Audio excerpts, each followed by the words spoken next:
Of course, we want a win-win situation. And to be honest, hindi na nga win-win situation eh. It's a win to the customer, sa amin, it's a loss. Talagang the price really matters eh. Yung presyo pa rin niya sobrang mura. Around 30 to 35,000. But this one, currently on sale, makukuha mo lang ng around 30. Good morning, good afternoon, good evening. This is Tito Dustin. And today, ito naman iba-vlog natin. Thunder Robot na laptop. Probably some of you are asking, ano ang Thunder Robot? Kasi commonly dito sa Pilipinas, ang mga laptops natin dito is Acer, Asus, HP, Lenovo. Itong Thunder Robot is actually mas kilala na to sa ibang bansa and mas kilala siya as a gaming laptop. Pero of course, pag gaming laptop, medyo masyadong high specs yan, mataas ang specifications katulad ng mga Gigabyte or MSI.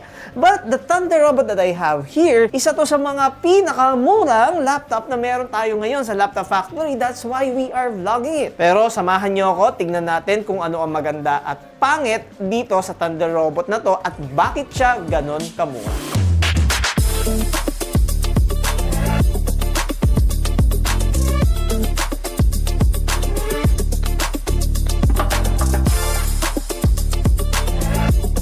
First of all, what's inside the box? The box is color white and may kita nyo agad dyan yung Thunder Robot na kanyang design. Once you open it, it comes with two boxes. The other box, nandyan yung printed materials. And on the other box is yung kanyang charger, which is a 65 watts. This is already a Type-C. The funny thing about this, we'll talk about the ports later, no? But I just noticed na merong isang port si Thunder Robot na this one, which is, ang nakasulat dyan is DC-in. Dito sinasaksak yung charger. Actually nga, nung una ko nakita to, akala ko yung charger niya, yung mga bilog, yung mga lumang charger pa. But I found out that their charger is already Type-C. So, para saan tong extra port na ito? You might say, probably it's an audio combo jack. Well, the audio combo jack is on the other side. So, this model na ito, baka yung dating model na ito, yung dating charger niya ng mga dibilog. So, probably the new model is yung mga Type-C. Diba dapat wala na yun? Dapat tinago niya na yun? Or dapat may extra port? Nag-update sila ng charger pero hindi sila nag-update ng laptop itself. So, probably one of the cons. And it also comes with a Thunder Robot na bag. Let's go back about the ports na pinag-uusapan natin. No? On this side, it comes with a USB Type-A and an audio combo jack. On the other side of this Thunder Robot, it comes with a micro SD card and then Type-C. Type-C dito sinasaksak yung charger and an HDMI and another charging port. Well, the thing is, it only comes with a one Type-C port. So, pag sinaksak mo yung charger mo dyan, HDMI na lang ang isang port na available sa'yo kasi the other one is HDMI and Type-A. Sama ko talaga sa consensus kasi alam niyo naman dito sa Laptop Factory, pag may maganda, sasabihin natin at kung may pangit, sasabihin natin. Hindi makakaiwas yung pangit sa atin. About the appearance muna, no? We have a Thunder Robot logo here. And may kita nyo, no? This brush stroke. Actually, nakita ko to before sa mga Asus ZenBook. Kung may kita nyo dyan sa viral ng Asus ZenBook, meron din silang ganyan. So, si Thunder Robot meron din. And tingnan nyo ha, yung sa Asus ZenBook yon, premium laptop yon. Dito kay Thunder Robot, hindi premium laptop. Di ko nga alam kung this is a premium laptop, pero ang presyo niya, hindi pang premium laptop. And tingnan nyo naman, kahit paano napaka-aesthetic ng laptop na to. Backlit keyboard pa siya, IPS display pa siya, but we're gonna talk about the specifications later. Isa-isayin na muna natin. Color silver from everything, from the top cover. At dito sa ilalim, may kita mo, no? Meron dito parang I'm not sure if this is an SSD or a memory slot. Tatanggalin natin yan, itong buong chassis, titingnan natin kung ano pang pwedeng i-upgrade. Alam mo, kanina ko pa napapansin na, every time na ino-open ko to, hindi ko siya basta-basta ma-open. Parang may suction yung air niya. Umangat pa siya onte. Yan. Hindi siya 180 degrees. So, this some just 130 or something. There's a Thunder Robot logo here and there's some grills on here, no? I think probably that's a speaker. It comes with a sticker of an i3. So, normally, ang mga i3 is nasa presyong around na mga nasa 25 to 30. And some of them are already 35,000 na nga after 1 to 2 months once you watch this video. Tumataas na kasi presyo ng mga laptops. Pero this one, dati namin binibenta ng 20,000. Ngayon, 13,000 na lang. Saan ka nakakita? Mas mataas pa ang benta namin dito kaysa sa puhunan. So, para bang every time na binibenta namin to, negative si Laptop Factory. Pero syempre, okay lang. Of course, we want a win-win situation. And to be honest, hindi na nga win-win situation eh. It's a win to the customer, sa amin, it's a loss. But it's okay. But that sale is until a certain time only. That's why it is best to visit us on our Blue app kasi doon nag-update kami ng mga prices or kung ano yung mga current sale. That 13,000 is actually ideal sa mga budget type customer. Of course, dito sa Laptop Factory, iba-iba naman yung mga target markets natin eh. Or actually, we are trying to tap all the target customer. Some customers are looking for gaming laptops, some customers are looking for premium laptops, and some customers are looking for budget laptops, and some customers are really looking for a budget na laptop. This one is, we will be considering isa sa mga budgeted laptop because of its price na nag-less than 7,000 pa. Yung maganda dito, pwede pa to home credit or bill is, pwede mong installment, pwede rin credit card. 13,000, second hand lang yun sa mga ibang laptops na naka i3. But dito, sa Thunder Robot, sa 13,000 mo, naka i3 brand new sealed ka pa. Normally, ang mga 13,000 na laptop na brand new, Celeron lang yan. 4GB memory lang yan. At hindi pa backlit at para bang ang hawak mo netbook sa ganung presyuhan. Pero ito, laptop na laptop ang itsura. Akala mo pa nga Asus ZenBook dahil dito sa kanyang likod, oh.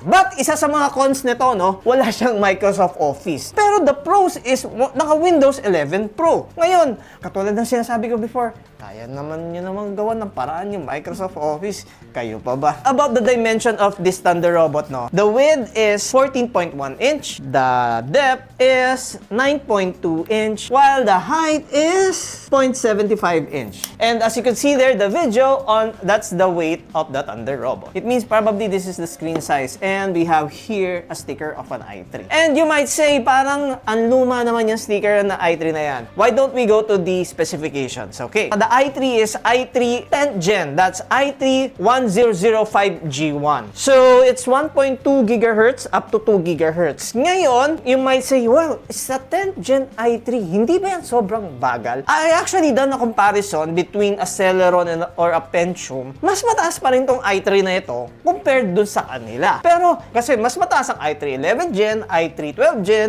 Core 3, yung mga ganyan. Pero, etong i3 na ito, hindi pa rin mag-overcome si Atom, si Celeron, si Pentium sa kanya. This i3 is still an i3. The memory of this laptop is 8GB memory. For the storage is 256 SSD. The storage right now is around mga 512 SSD. For other laptops sa premium, mga nasa 1TB. So 256 is a little bit low, but about the price naman, sobrang sulit naman. But we'll still see if pwede pa natin siya i-upgrade. The operating system of this laptop is a Windows 11 Pro. Kung na-watch yung mga previous video namin, no, I've actually discussed about the Pro version of the Windows that they tend to be more expensive. Kaya nga, ang tao bumibili ng Windows 11 Home dahil mas mura. Imagine niyo 13,000, naka Windows 11 Pro ka na. Alam nyo ba na yung OS na alone, pag pumunta ka sa Microsoft Office at bumili ka ng Windows 11 Pro na license, yung just only the license ha, that's already the 13,000. Eto, naka-laptop ka na, meron pang Windows 11 Pro. Alright, camera test on this Thunder Robot. Of course, I'm not expecting so much and, grabe. Sobrang pangit na camera nito. Pero hindi naman na ako nag-expect too much. Parang OA naman pag sobrang ganda pa ng camera quality. It does the job. Pero parang alam mo yung camera ng mga Nokia dati. Pero saktuhan lang, pwede ka pa rin mag-webcam dito. And what you're hearing right now is the audio quality coming from this Thunder Robot. Alright, camera test on this Thunder Robot. Of course, I'm not expecting so much and you actually heard the sound quality of this Thunder Robot. Malakas siya pero hindi siya ganun ka-clear. Walang depthness, walang bass. That's the sound quality of this Thunder Robot. Walang bass. Grabe naman kayo. Well, halos naman ang laptop kailangan ng external speaker. It's just that, malakas siya, yes, pero walang bass.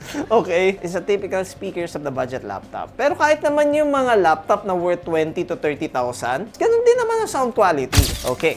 So, this is underneath the chassis. So, yung kanina, ito yon, M.2 slot. Kasi currently, 256 SSD, which is medyo maliit yung storage na yon. But don't worry, it's still upgradable ang storage niya. The processor is here. And nakikita nyo itong mga box na to. This is actually its memory. But medyo nakakalungkot lang kasi the memory is on board. And there's no extra free memory slot. So, hanggang 8GB lang yung laptop na ito. Well, actually, i3, saktuhan naman yung 8GB. Pero maganda sana kung upgradable pa. And don't worry about thermals or heat issues dahil meron naman tong fan. So, kanina pa namin tinitingnan kung ano to. So, this is actually the speaker, no? Kanina kasi, nag-sound test tayo, yung sounds niya nandun sa taas ng keyboard niya. Wherein some laptops, yung speaker nila nandito sa side na ito. So, the Wi-Fi card is here and battery, the 256 SSD that is kasama. And alam mo, napansin ko, ang laki ng space, no? Pwede ka pa maglagay ng isang laptop dito sa loob na to, oh. But of course, what do you expect? It's a budget laptop pa rin naman. Just to sum it up, you can add a storage, an M.2, but you cannot add another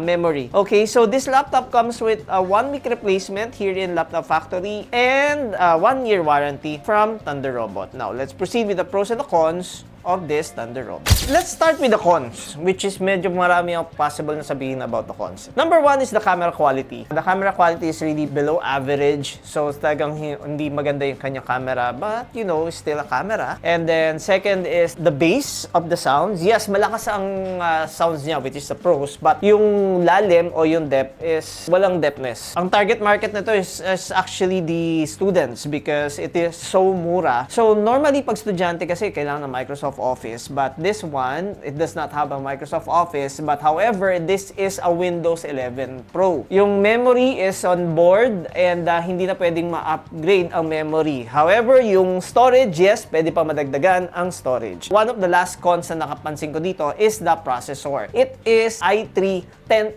Gen. Well, if you're gonna compare this 10th Gen to the latest Celeron or latest Pentium, mas mataas pa rin tong i3 na ito. Hindi katulad ng i3 12th Gen na mas mabilis pa yung i3 12th Gen compared sa i5 na 10th Gen o mga ganon. Itong i3 na to is still an i3, it does the job. And lastly, isa sa mga cons niya, ang charger nito is Type-C. Wherein it is good na Type-C na pwede mo gamitin yung mobile phone mo and yung laptop. Pwedeng vice versa, pwedeng yung charger ng laptop mo. But the cons, the reason why I say cons, bakit siya may port ng DC-in na pangbilog yung pangluma? So para bang nag-update sila ng charger na sinabi nila, okay, papalitan na natin yung charger ng mga Thunder Robots nila. Pero hindi nila pinalitan yung motherboard nila. Pag once na sinaksak mo yung Type-C charger dito, wala ka ng another Type-C. Ang available na lang is sa Type-A. Now, let's proceed with the pros. Aside dun sa kanyang presyo na worth 13,000, ano ang makukuha mo sa 13,000 na laptop na ito? Number 1, it's brand new. Kasi mga 13,000 na yan, second hand na i3 lang yan sa iba. It is an IPS display. Normally, yung mga ganitong presyo laptop is just a TN display o hindi maganda ang kanyang screen quality. And for its price, naka-backlit keyboard pa siya. Normally, yung mga ganong presyo, talagang tinipid nila. Hindi backlit keyboard, mukhang netbook, but this looks like a laptop. It looks like a ZenBook nga eh. But in overall, guys, no, lahat ng sinabi kong cons, talagang the price really matters eh. Yung presyo pa rin niya, sobrang mura. Napaka-ideal nito if you are in a tight budget. Especially right now, i3 or Ryzen 3 laptops, tumataas ang presyo. Around 30 to 35,000, but this one currently on sale, makukuha mo lang ng around 13,000 dito sa Laptop Factory. This is available on our branches nationwide. Baka may customers na tayo na nakabili nitong Thunder Robot watching this video. You can comment down below how your experience on that laptop. Actually, makakatulong yan sa mga ibang customers natin. Of course, pangit naman na opinion ko lang yung naririnig nyo. Maganda rin na marinig din natin yung opinion ng mga ibang customers natin dyan sa comment section. And if you stay this long, we really appreciate it if you like and subscribe this page. Then again, this is Tito Dustin. Thank you for watching. Have a good day. Bye-bye. God bless you.